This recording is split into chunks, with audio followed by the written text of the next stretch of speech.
Кәрілікте келе жатып аяңдап, қақпалында тұрды сәл-пәл аялдап.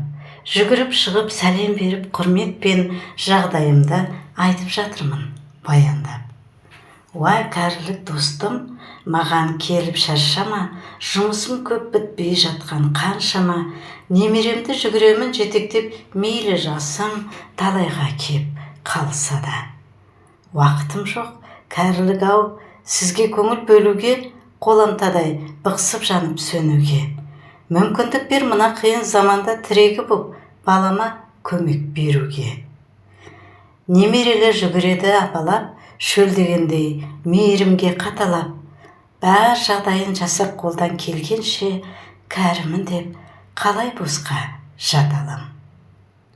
Достарыммен кездескенде қауышып, естіледі жастық шақтың дауысы. Көңіліміз әлі жап-жас өмірдің қызығына тоймаппыз ау тауысып. Кәрілік досым, сен біздерге асықпа, барар жерің әлі де көп қашықта. Аялдамай, бізге әзірше бара бер, жүрген шығар біреулер сені тосып та. Бір айналып, кейін бірақ келерсің, сол кездерде бізге көңіл бөлерсің, немере де жетіп қалар қуантып, текке уақыт өтпегенге сенерсің. Қарсы аламыз, бір 20 жыл өтсінші, құрметпенен құшақтарға енерсің.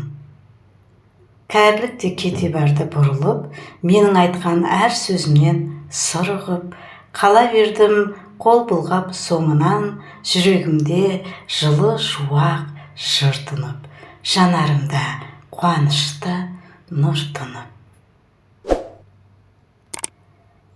Немере сүйіп шөберенің қолына май жалап, әдемі кәрті үйіңіздер.